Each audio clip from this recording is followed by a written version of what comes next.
Hello everyone and welcome to the channel. I'm Emmanuel, I'm an airline pilot, and in today's video I want to give you a little bit of an insight into how we handle delay management and how we report delays to the airline.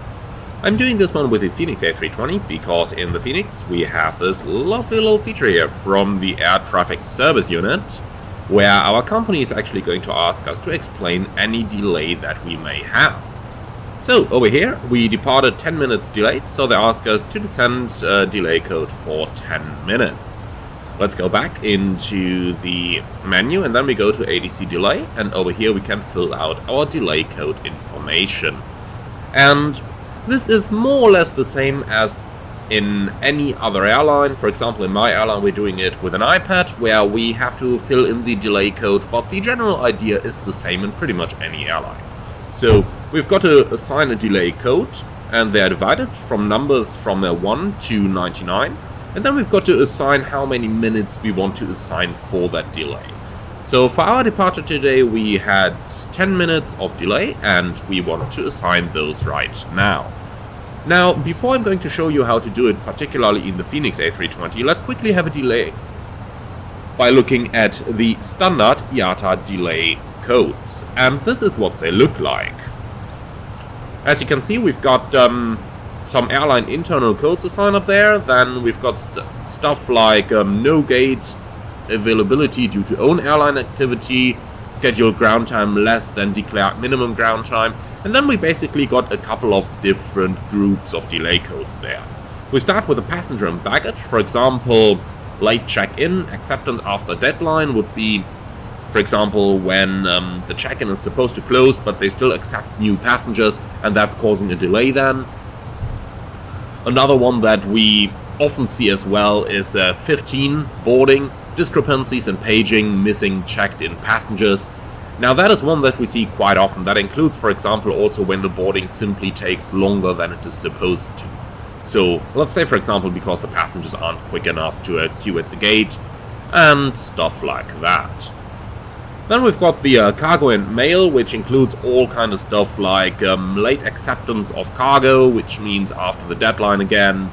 Or then we've got oversales and booking errors, late preparation of warehouse and stuff like that. Now the next one is getting a bit more interesting already. That is aircraft and ramp handling, and that is something that we actually see quite a lot happening. For example, 32 loading and unloading when it takes too long, or especially when there is lack of operating staff, which is something that in 2022 we saw lots over pretty much all European airports. Then we also have stuff like loading equipment. That is when there is either no staff to operate them, or when, for example, the belt loaders simply break down. Another common one that we see a lot is fueling and defueling. Fuel supplier 36, which basically means that the fuel truck arrived too late or that they had to get a second truck and stuff like that. Going on, technical and aircraft equipment. In here we have stuff like aircraft defects. That is when maintenance has to come. Now 42 here, scheduled maintenance late release, is more like when the airplane was in maintenance before you were supposed to take it over, and then they simply took longer to carry out the maintenance work as well. Other stuff, aircraft change is one that we also have quite a bit, and beware that in here we have aircraft change for technical reasons, and we have another code later on for aircraft changes that have been planned by operations control previously. Damage to aircraft, well, is pretty much self-explanatory here. What is interesting here as well is the flight plan delay.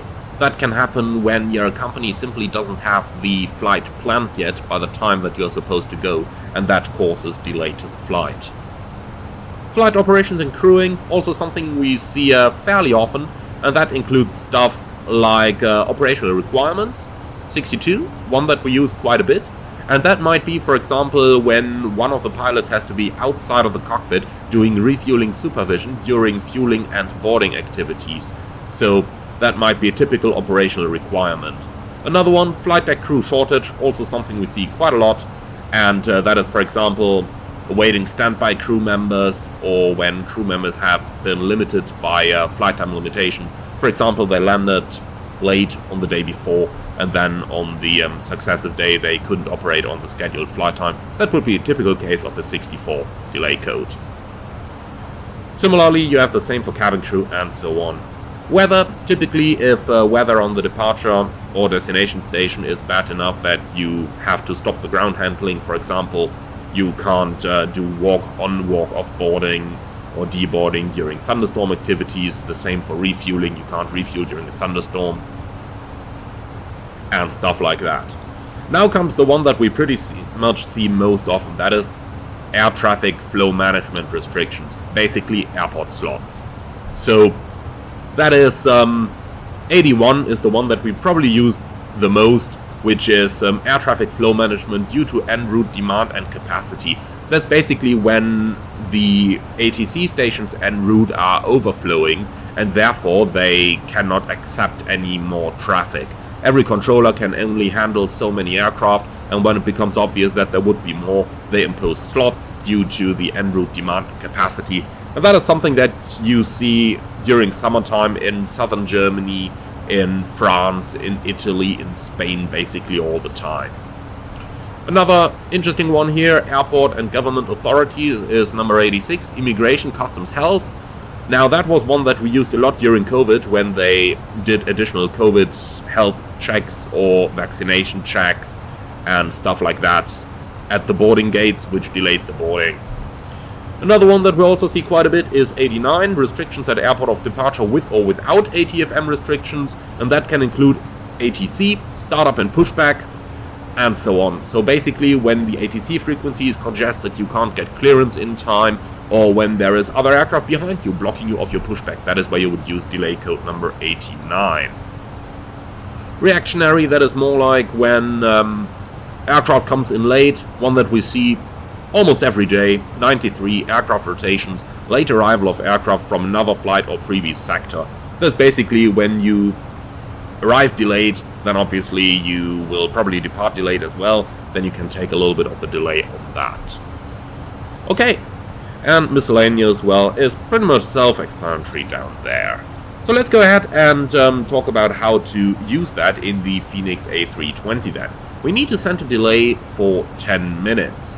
Now, in the Phoenix, they have been so nice to provide us on the iPad with the delay allocation card, and that is what we can see down here, which includes some custom codes that they are using over here. So it's not the same as the ICAO delay codes. However, you can see that the codes we see over here are basically made up the same way as the ICAO delay codes, in that we have, for example, R for the ramp delays, and then you have the different subcodes that we also saw in the ICAO document already.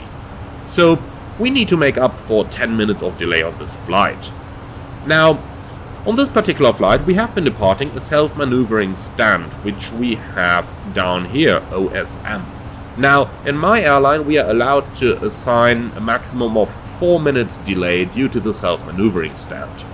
Now, what that means is basically you have a stand where you don't need to push back, but you simply commence your engine startup on stand and then taxi straight out without the help of any pushback truck. Since the off-block time is recorded at the time where the aircraft starts moving, that means that the engine start time basically occurs after scheduled off-block, but before the actual off-block time, and therefore some delay is created there, and we can assign 4 minutes onto that. So let's take OSM 4 minutes of delay. So we have OSM as the delay code, then we take 4 minutes on that. And then down here we have enter optional free text, and in there basically in plain language we need to describe any of the delay we've encountered. So for the self-maneuvering stand, that is quite obvious, so we don't need to put anything in. But we still have another 6 minutes to blame.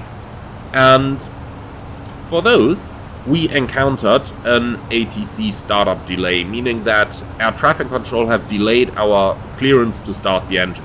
And that is what we can find up here on the AMZ, ATC startup delay. So let's enter that. Now we've got AMZ, and we are going to assign the remaining 6 minutes onto that.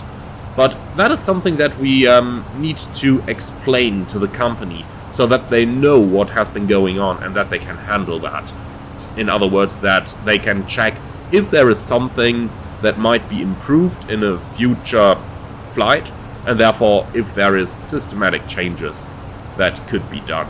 So for these 6 minutes, let's write a quick report, and it's simply been very busy, so we can put down something like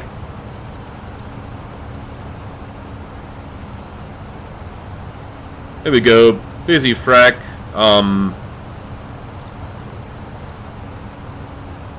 delayed ATC. Alright, that is pretty much our delay explained, 10 minutes, and we've explained what happened there as well. So we're going to press send. Now this is being sent to the company and they are going to handle it. Now in the Phoenix you're always simply going to receive a message from operations saying thank you very much, delay code received, and that's it. In real life, obviously, they might ask further questions, and the way it works in my airline is we write those explanations, we submit that stuff using the company iPad after every single flight, and if they have further questions, they might either send you an email or they might send you a phone call where you have to do some further explanations. Now, those explanations are especially important when you have delay codes that cover multiple reasons, such as, for example, a common one that we have there is delay code 62, operational requirements. Now, in here we don't really have that, but you could always use the other code down here and then simply explain what's been going on. And for that you need to explain what happened. For example, delay due to refueling supervision, and that would then cover for it. Alright, that's going to be it for today's video. I hope you enjoyed this one. Do let me know what you think in the comments below, and I'm very much looking forward to see you all again on the next one. As always, like, comment and subscribe, and if you want to support the channel, you can do that using the Buy Me Coffee link in the video description below, or by becoming a channel member, which is going to give you exclusive early access to new videos before they are released for everyone else. Thank you very much for watching, and I'm looking forward to see you all again very soon.